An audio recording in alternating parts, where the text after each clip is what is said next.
ও পয়গম্বর, আপনি যে বললেন নামাজটা খারাপ কাজ থেকে ফিরাইয়া রাখবে, আপনি যে বললেন নামাজ গর্হিত কাজ থেকে ফিরাইয়া রাখবে, আমাদের মধ্যকার এমন কিছু লোক আছে মুনাফিক, এই লোকগুলো তো নামাজও পড়ে আবার রোজাও রাখে, নেক আমল করে, কই এই লোকগুলোকে তো তার নামাজ খারাপ কাজ থেকে ফিরাইতে পারে না।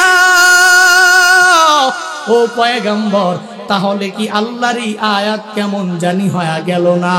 এবার নবী তো সাহাবীদের প্রশ্নের জবাব দিয়া নবী জানা দেয়, মানলাম তানহাহু সালাতুহু আনিল ফাহশাই ওয়াল মুনকার ফালা সালাতা লাহু। আমার নবী জানা দেয়, আমার যে উম্মত নামাজ পড়ার পরে তার নামাজ যদি তাকে ফাহেশা কাজ থেকে ফিরাইতে না পারে, তার নামাজ যদি মুনকার কাজ থেকে তাকে ফিরাইতে না পারে, তাহলে আল্লাহর কসম করে বলি সে নামাজ পড়তে পারবে, আল্লাহর দরবার পর্যন্ত পৌঁছবে না।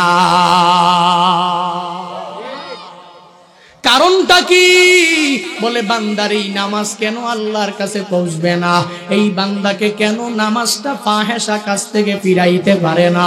এই বান্দাকে কেন নামাজটা মুনকার কাজ থেকে ফিরাইতে পারে না? বলে নামাজ যে বান্দা পড়ে মানুষকে দেখানোর জন্যই তো নামাজ আদায় করে। আমি যদি বা জামাতে 5 ওয়াক্ত নামাজ আমি আদায় করি, ইমাম সাহেব আমাকে বলবে আমি অনেক ভালো মানুষ। আমি যদি বা জামাতে নামাজ আদায় করি, আমার খতিব সাহেব আমাকে মুসল্লি বলেই সম্বোধন করবে। আমি যদি রমাদানের 30টা রোজা রাখি, তাহলে এলাকার মানুষ আমাকে সায়েম বলবে। আমি যদি একবারের জায়গায় 3 বার হজ আদায় করি, তাহলে এলাকার মানুষ আমাকে হাজী সাহেব বলবে। যার জন্যই তো এই বান্দা নামাজ পড়ার পরে আবার চুরি করে, হজ করে এসেও আবার বান্দা ফরজ তরক করে। এই বান্দা রমাদান চলে গেলে আর নামাজের মধ্যে যায় না। কারণটা কি? এই বান্দা তো আল্লাহর জন্য নামাজ আদায় করতে পারে না। অথচ নবী তো জানায়া দেয়, যদি নামাজ আদায় করতে পারে আমার উম্মত, তাহলে অবশ্যই পড়বে। নামাজ পড়ার পরে তার উপরে অবশ্যই প্রভাব পড়বে। বলে ঠিক এটা যেরকম বুঝে আসে না, দুনিয়াতে মানুষের এই হাদিসের কথাও বুঝে আসবে না, যেই হাদিসের মধ্যে রাহমাতুল লিল আলামিন জানা দিয়েছেন, আমার যদি কোনো উম্মত গোসলখানার মধ্যে প্রবেশ করে, ওই গোসলখানায় যদি প্রস্রাব করে, তাহলে ওয়াসওয়াসার রূপ তার সৃষ্টি হয়ে যাবে। ওয়াসওয়াসার রূপ কি? বলে এই বান্দা যখনই ওযু করতে যাইবে, ওযু করতে যাওয়ার পর যখন একবারের জায়গায় 3 বার সুন্নত হিসাবে হাত ধৌত করবে, 3 বারের জায়গায় 5 বার ধৌত করে ফেলবে, মনে থাকবে না। নামাজে গিয়া মনে হবে, তখন নামাজ ছেড়ে দিয়ে আবার ওযুর দিকে দৌড়াবে। দুনিয়াতে মানুষগুলোর দিকে তাকাইয়া দেখো, কত আল্লাহর গোলাম ওযুর মধ্যে যাইয়া 3 বারের জায়গায় 5 বার হাত ধৌত করে। কেন করে? ওয়াসওয়াসার রূপ তার ভিতরে আছে। কেন আছে? নবীজি বলেন এই উম্মত বুদয় গোসলখানার মধ্যে প্রস্রাব করে। এখন যদি মনের মধ্যে প্রশ্ন জাগে, এই বান্দা তো গোসলখানার মধ্যে প্রস্রাব করে, তাহলে তার ওয়াসওয়াসার রূপ হবে কেন? বলে বান্দা, তোমার প্রশ্ন করার কোনো সুযোগ নাই। যেভাবে মসজিদে নামাজ আদায় করার পরে ওই নামাজ তোমাকে মুনকার কাজ থেকে ফিরাইয়া রাখতে পারে, ঠিক তদ্রূপ ভাবে বান্দা যদি তুমি নবীর কথা না মানিয়া যদি গোসলখানায় যেই জায়গায় গোসল ওই জায়গায় যদি প্রস্রাব করো, নবীর কথা অনুযায়ী ওয়াসওয়াসার রূপ তোমার সৃষ্টি হয়ে যাবে। আর ওয়াসওয়াসার রূপ দিয়া ওযু করবা 5 বার, তবুও মনে হবে আমি ওযু করি না। আছে না নাই? অনেক মানুষ আছে বলতে পারে না, নামাজের মধ্যে যায় নামাজ ছেড়ে দিয়ে আবার ওযু করতে যায়। আছে না নাই? ওয়াসওয়াসা, সন্দেহ তৈরি হয় ভিতরে, আমি কি ওযু করলাম কি করলাম না, আমি হাত ধুতো করলাম কি করলাম না, আমি মাথা মাসে করলাম কি করলাম না। শুধুমাত্র এই ওয়াসওয়াসা অন্তরের মধ্যে, মনের মধ্যে শুধুমাত্র কেবলমাত্র সন্দেহ। আমি নামাজ পড়তেছি, আমার নামাজ হচ্ছে কি হচ্ছে না, আমি যে ওযু করলাম, ওযু হচ্ছে কি হচ্ছে না, শুধু ওয়াসওয়াসা, শুধু সন্দেহ। কারণ কি? নবীজির হাদিস অনুযায়ী গোসলখানায় প্রস্রাব করলে এই বান্দার এই সমস্যা হয়, ওয়াসওয়াসার রূপ সৃষ্টি হয়ে যায়। বলে ঠিক তদ্রূপ ভাবে এই বান্দা হাদিস মানতে গেলে রাহমাতুল লিল আলামিনের কথা সত্য, তার মানতেই হবে। ঠিক তদ্রূপ ভাবে আল্লাহর কথাও সত্য, মানতে হবে। নামাজ পড়ার পরে যে নামাজ তাকে মুনকার কাজ থেকে ফিরিয়ে রাখে, ফাহশা কাজ থেকে ফিরিয়ে রাখে, এটা যদিও মানুষের মধ্যে দেখা যায় না, তবে মানতে হবে। একটা আসর পরে কি পড়ে না? অবশ্যই পড়ে, আসর পড়ে, এটা মানতেই হবে। যদিও দেখা যায় না, যদিও স্পর্শ করা যায় না, যদিও বোঝা যায় না, তবু নামাজ মানুষকে খারাপ কাজ থেকেই ফিরিয়ে রাখে। বুজুর্গানে দিন উলামায়ে কেরামগণ জানা দেয়, কোরআন এবং হাদিসের আলোকে 5টা আমল যেই বান্দাই করতে পারবে, এই 5টা আমল করার পরে অন্যান্য ছোট ছোট আমলগুলো তার মধ্যে অটোমেটিক্যালি চলে আসবে। 1 নম্বরে বা জামাতে নামাজ, আর 2 নম্বরে বুজুর্গানে দিন উলামায়ে কেরামগণ জানা দেয় 5টা আমলের মধ্যে 2 নম্বরে আমল হলো এই বান্দা নামাজ পড়ার জন্য যে ইলম লাগবে, ওই ইলম অর্জন করা লাগবে। প্রয়োজনীয় ইলম পরিপূর্ণ অর্জন করা লাগবে। নামাজ পড়তে গেলে নামাজ শুদ্ধ হয় কি হয় না, রোজা যে রাখতেছে রোজা শুদ্ধ হয় কি হয় না। এই বান্দা যাকাত দেয়, যাকাত কোন খাতে দিবে, কিভাবে দিবে, কাকে দিবে, কি পরিমাণ দিবে, এটা তো ইলম না থাকলে বান্দা পরিপূর্ণভাবে দিতে পারবে না। এই বান্দা যদি হজে যায়, হজে যাওয়ার পরে বান্দার যদি ইলম না থাকে, তাহলে বান্দার হজের কার্যাদি ঠিকমতো সম্পাদন করতে পারবে না। বলে নামাজ পড়ার জন্য, রোজা রাখার জন্য, নেক আমল করার জন্য, ইসলামের বড় বড় স্তম্ভগুলোতে পরিপূর্ণ আমল করে টিকায় রাখার জন্য এই বান্দার যেই প্রয়োজনীয় ইলম দরকার, ওই ইলম বান্দার পরিপূর্ণ অর্জন করা লাগবে। অর্জন করার ক্ষেত্রে শিক্ষক মানা বড়ই জরুরি ব্যাপার। শিক্ষক মানা লাগবে। শিক্ষক যদি মানার বয়স শেষ হয়ে যায়, এর বান্দা বাজারে কিতাবের অভাব নয়, তাহলে হক্কানি উলামায়ে কেরাম লেখক দেখে দেখে ভালো ভালো কিতাব এনে ওখান থেকেই ইলম অর্জন করা লাগবে। বলে কি পরিমাণ ইলম? বলে যেহেতু সময় শেষ, তাহলে নামাজ পড়ার জন্য কতটুকু ইলম লাগবে, রোজা রাখার জন্য কতটুকু ইলম লাগবে, বড় বড় নেক আমল করার জন্য কতটুকু ইলম লাগবে, ওই পরিমাণ ইলম বান্দার অর্জন করা লাগবে। বুজুর্গানে দিন উলামায়ে কেরামগণ 5টা আমলের 1 নম্বরে জানা দিলেন বা জামাতে নামাজ, আর 2 নম্বর আমল জানা দিলেন প্রয়োজনীয় ইলম। 3 নম্বরে জানা দিলেন কম কথা বলা, কম মেলামেশা করা। কারণ কম কথা বললে এই বান্দার দ্বারা মিথ্যার গুনাহ হবে না, কম কথা বললে বান্দার গীবত হবে না, কম কথা বললে বান্দার শাকায়াত হবে না, কম কথা বললে বান্দার গালিগালাজ হবে না। এজন্য তো পয়গম্বর জানাইয়া দেয়, মান সমাতা না যা, যে চুপ থাকে সেই মুক্তি পায়, ঠিক কিনা? কারণ মানুষের জবান দ্বারা খারাপ কাজ আর বিভিন্ন মিথ্যা কথা, গীবত, শাকায়াত সব জবান দ্বারা হয়। এজন্য তো পয়গম্বর মুত্তাফাকুন আলাইহির হাদিস, বুখারী আর মুসলিমে যেই হাদিস, ওই হাদিস পয়গম্বর বলেছেন, আমার উম্মত যদি তার 2 চুয়ালের মধ্যবর্তী স্থান জিহ্বা আর 2 রানের মধ্যবর্তী স্থান লজ্জাস্থান, এই 2টার হেফাজত আমার যেই উম্মত করতে পারবে, আমি নবী ওই উম্মতের জান্নাতের জিম্মাদারি নিয়ে নিব। আরো জোরে সুবহানাল্লাহ। কম দামি কথা না তো, অনেক বড় দামি কথা।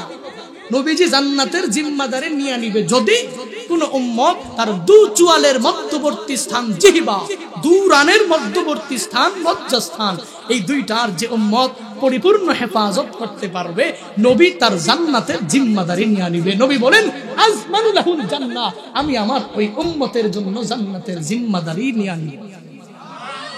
আরো জোরে সুবহানাল্লাহ। মানুষ তার জবান দ্বারা একটু বেশি গুনাহ করে, মিথ্যা কথা বলে, গালিগালাজ করে, গীবত করে, শিকায়াত করে, মানুষের বদনাম একজনের কাছে আরেকজনের, একজনের কাছে আরেকজনের, মাইক সামনে নিয়া আরেকজনের বদনাম, শ্রোতাও বিভিন্ন চায়ের দোকানের বৈশা বৈশা একজনের গীবত আর একজনের গীবত। কে কি করে না করে, নিজে কি করছে এটা মানুষের কাছে বলে না, শুধুমাত্র কেবলমাত্র ওই বক্তা সাহেব 3 ঘন্টা বয়ান করে, 1.5 ঘন্টা বয়ান করে, 1 ঘন্টা বয়ান করে, আরে বাপরে বাপ, হাদিয়া নিয়ে যায় 40,000, হাদিয়া 50,000, দেখছুনি এই টাকা নিয়ে কি করে, দেখছুনি এই টাকা দিয়ে হ্যাঁ করবি কি, করবি কি, তো বিশ্বজয়ী হাফেজ বানায়, সে মাদ্রাসায় পড়ায়, আরে দেখছুনি এত টাকা নেয় কিনলে, হ্যাঁ টাকা দিয়ে কি করবে, বলে কি বলে না, কথা বলেন না কেন? শুধুমাত্র অন্য কি করছে, অন্য কি করছে, রে বাবারে বাবা, ঢাকাতে জানি কি কাজ করে, এক গ্রামে দেখছুনি 20 লাখ টাকার বিল্ডিং করে ফেলছে, দেখছুনি বা করতে টাকা আনে, বলে কি বলে না? এই যে মুখের গুনাহ, অন্যের ব্যাপারে শুধু ধারণা, তু ধারণা, কয়েক লোকটা মনে হয় বাড়িতে বিল্ডিং করছে, মনে হয় সুদ খায়, বলে কি বলে না? অথচ এই বান্দা যে বলতেছে ধারণা ধারণা ধারণা, আল্লাহ তো বলেন ইয়া আইয়ুহাল্লাযীনা আমানু ইজতানিবু কাসীরাম মিনাজ-যন ইন্না বা'দাজ-যন্নি ইসমুন ওয়া লা তাজাসসু ওয়া লা ইয়াগতাব বা'দুকুম বা'দা আইয়ুহিব্বু আহাদুকুম আইয়াকুলা লাহমা আখিহি মাইতান ফাকারিহতুমু ওয়াত্তাকুল্লাহ ওয়াত্তাকুল্লাহ। কাকে ভয় করব? কথা বলেন না কেন? কাকে ভয়? আল্লাহর ভয় অন্তরের মধ্যে ঢুকাইলে অন্যের ব্যাপারে কুধারণা করা যাবে, গীবত করা যাবে। আল্লাহ বলেন ইজতানিবু কাসীরাম মিনাজ-যন, অন্যের ব্যাপারে ধারণা করা থেকে বেঁচে থাকো। ইন্না বা'দাজ-যন্নি ইসমুন, নিশ্চয়ই কতক ধারণা হলো অনেক বড় বড় বড় গুনাহ। আল্লাহ বলেন ওয়ালা তাজাসসু, 2 নম্বরে একে অপরের দোষ নিয়ে ঘোরাঘুরি করো না, একে অপরের গুণ নিয়ে ঘুরতে চাইলে ঘোরাঘুরি করো।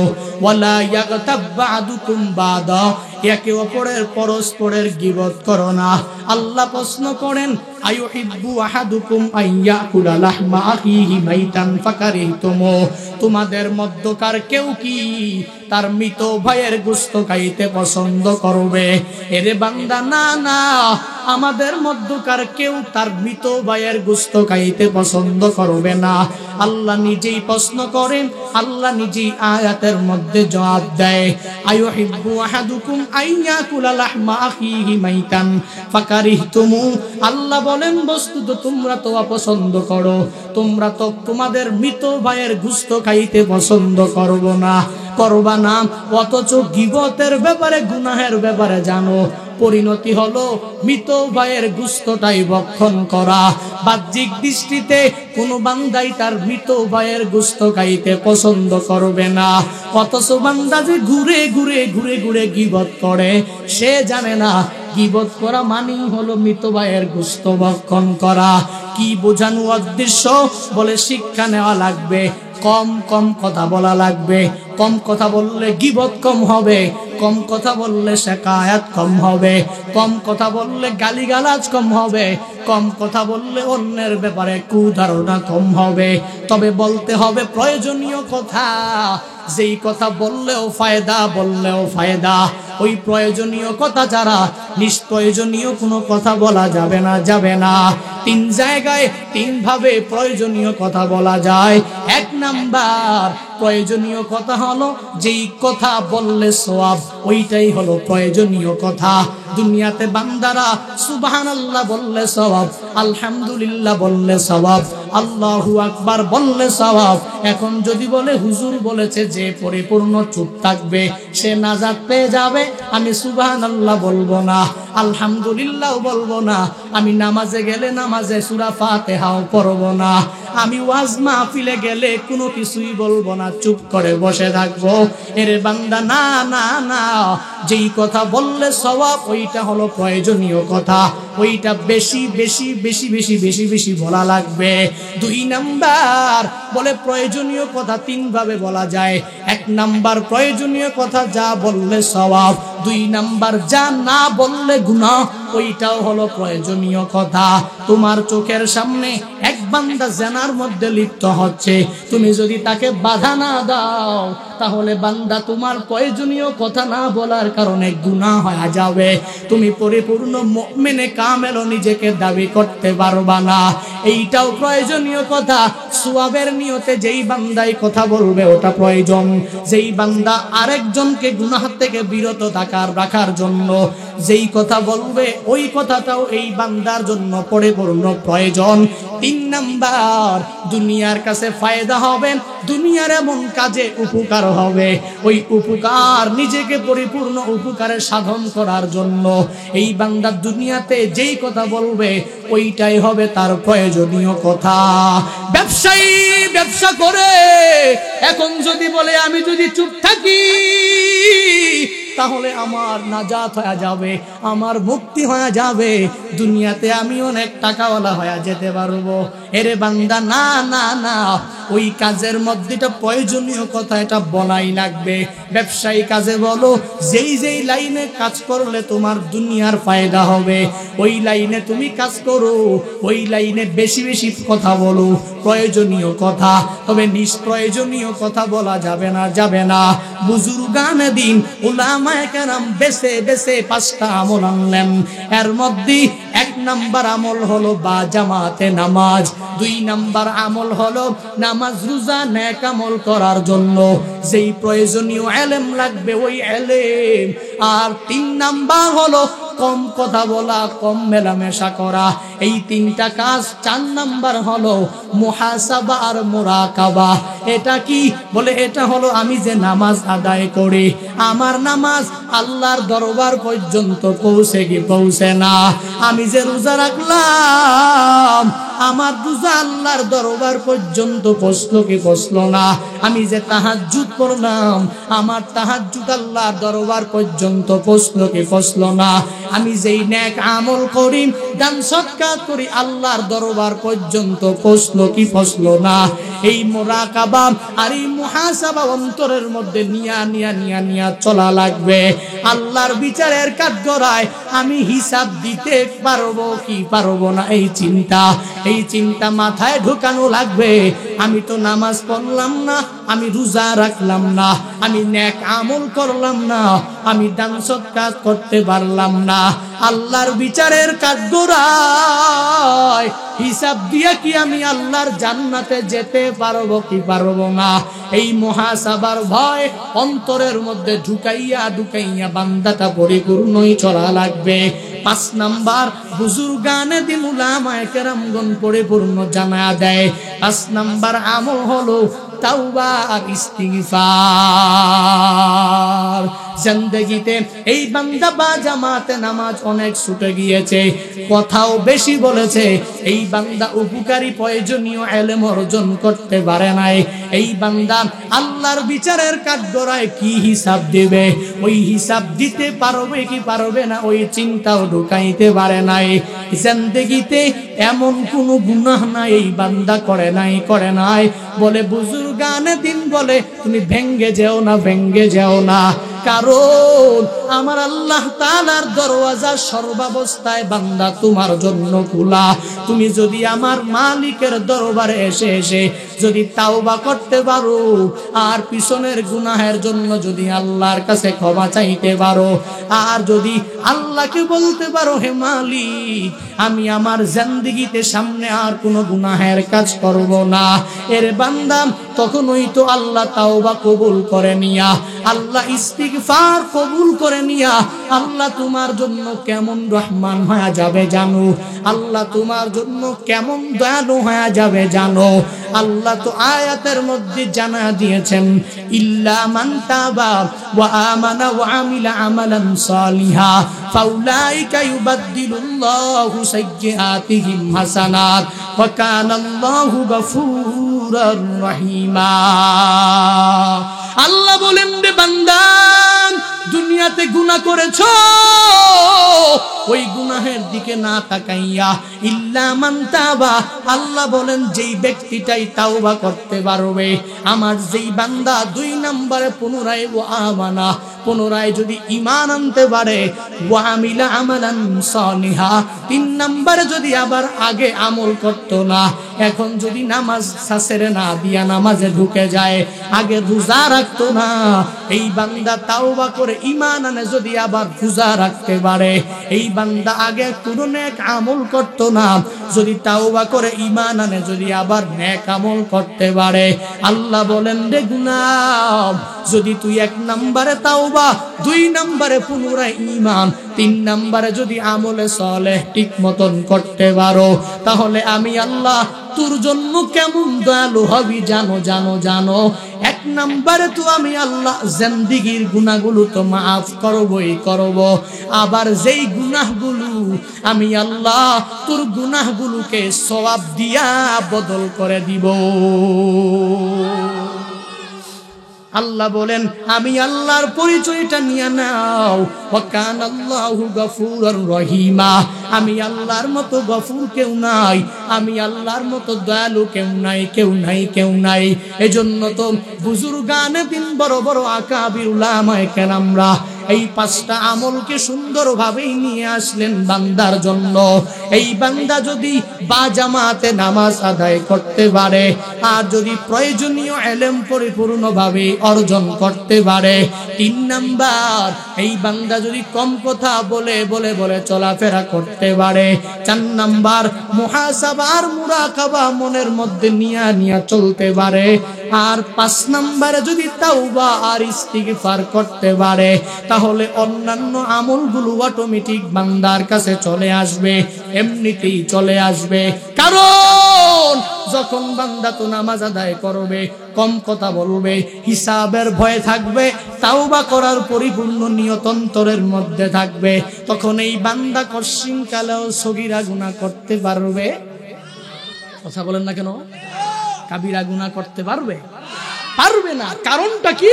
বলে বা জামাতে নামাজ পড়নে ওয়ালা তো খারাপ কাজ থেকে এমনিতেই মুক্ত, আসর পড়ার পরে প্রয়োজনীয় ইলমও ভিতরে আছে, কম কথা বলে, বেশি কথা বলে না, ওই তো আবার মুখের গুনাহ থেকেও পরিপূর্ণ মুক্ত।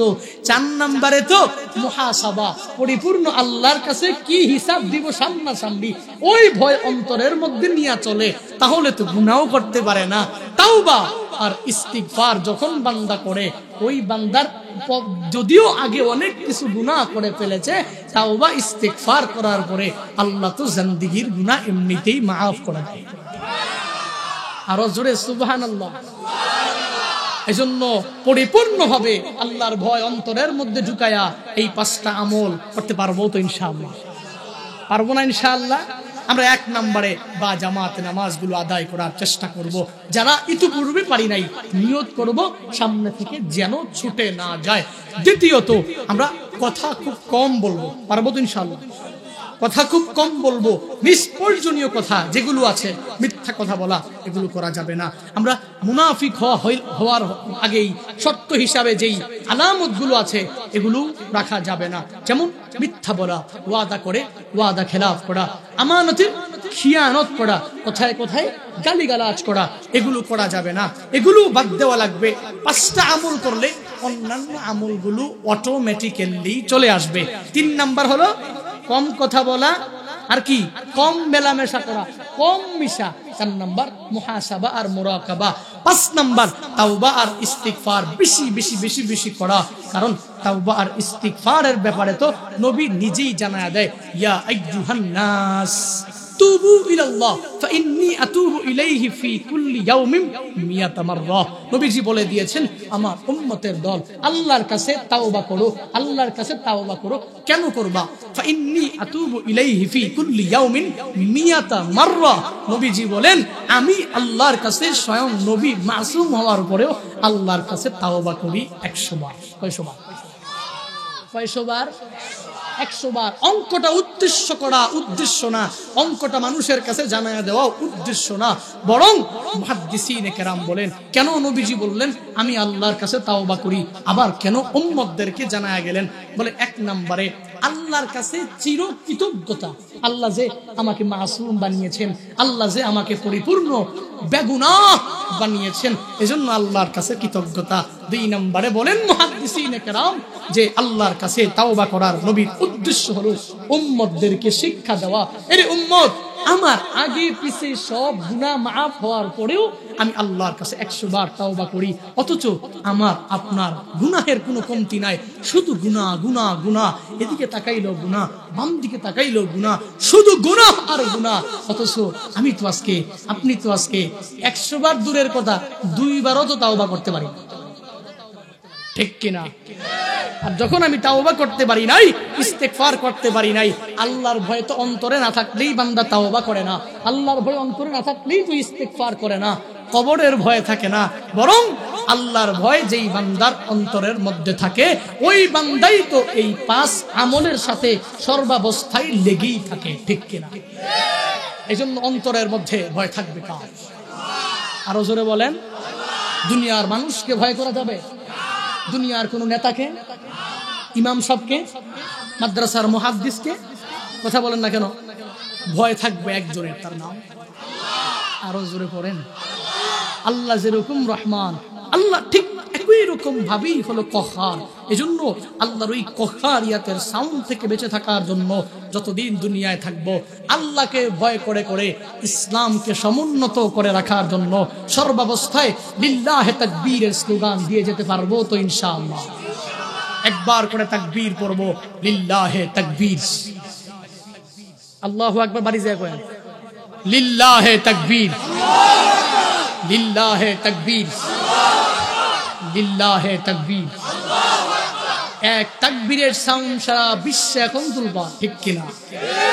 ছোট্ট একটা বোন কলেজে পড়ে, বেশি বয়স হয়েছে ব্যাপারটা এরকম না, কিন্তু আল্লাহু আকবারের সাউন্ড দেওয়ার পরে সম্মান বাড়িয়ে দিয়েছেন কে? মর্যাদার আসনে আসীন করিয়াছেন কে? প্রত্যেকটা মুমিনে কামেলের জবান থেকে একই কথা, যে আমরা সুমাইয়া রাদিয়াল্লাহু আনহার ওই ত্যাগের কথা আমরা শুনছি, কিন্তু কোনো সময় দেখি নাই, কিন্তু ফেসবুকের ভিডিওর মাধ্যমে হলেও, ইউটিউবে ভিডিওর মাধ্যমে হলেও আমরা মুস্কানের ভিডিও দেখেছি, ঠিক কিনা? জয় শ্রীরাম বলা তাদের কোনো খারাপ কাজ না, জয় শ্রীরাম বলা এটা ভালো কাজ, কিন্তু লাকুম দীনুকুম ওয়ালিয়া দীন, তোমাদের ধর্ম তোমাদের জন্য, আমার ধর্ম আমার জন্য।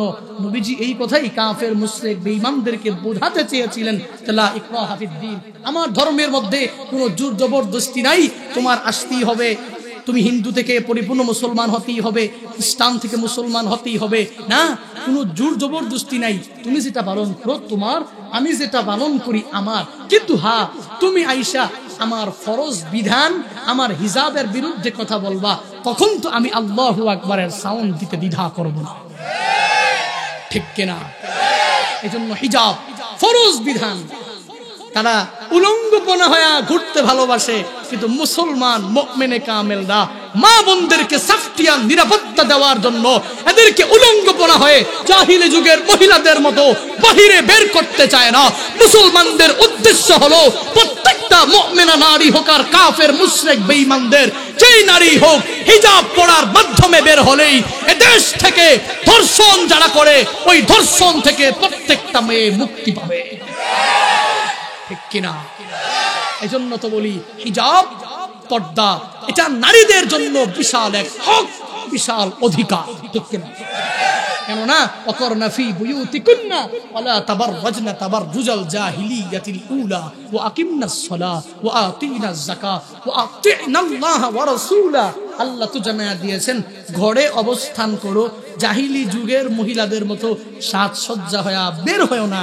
হ্যাঁ, যদি বের হতে হয় তাহলে পর্দা করেই বের হও, হিজাব পরিধান করেই বের হও, ঠিক কিনা? এজন্য আমরা শিক্ষা নিয়ে নেব। আল্লাহু আকবারের স্লোগান এখনো দমে যায় নাই। দুনিয়াতে যেই বান্দারাই ইসলামে থাকতে চায় না, ইসলাম ধর্ম মানতে চায় না, নিজে নামাজ পড়তে চায় না, পড়ে না, অন্য পড়ে দেখতে পারে না, নিজে দান সৎকার করে না, অন্য করে দেখতে পারে না, নিজে নেক আমল করে না, অন্য করে দেখতে পারে না, তাদের ব্যাপারে তো আল্লাহ জানা দিয়েছেন ওমাই ইয়ানকালিব আলা আকিবাই ফালাই ইয়াদুরুল্লাহ শাইআ। আল্লাহর পথ থেকে যেই বান্দাই দূরে সরে যেতে চায়, ইসলাম থেকে যেই বান্দাই দূরে সরে যেতে চায়, সে আল্লাহর কোনো ক্ষতি করতে পারবে? কথা বলেন না কেন? আল্লাহর কোনো ক্ষতি করতে পারবে না? না, আল্লাহর কোনো ক্ষতি করতে পারবে না, বরং ইসলাম থেকে দূরে যে সরে যাবে, ইসলাম তার আগের জায়গায় বহাল থাকবে। ফিরাউন, হামান, নমরুদ, আবু জাহাল, উতবা, সাইবার মতো সেই ধ্বংস হয়ে যাবে। আল্লাহ সূরা কাউসারে বলেন নাই, ইন্না আতাইনাকাল কাউসার ফাসাল্লি লিরাব্বিকা ওয়ানহার ইন্না শানিয়াকা হুয়াল আবতার। কি বলেছেন নবী? আপনাকে কাউসার দান করেছি। এই সূরা নাজিল হওয়ার তো বিশাল একটা খবর, সংক্ষিপ্ত আকারে বলি, আল্লাহ কি সুন্দর করে জানিয়ে দিয়েছেন।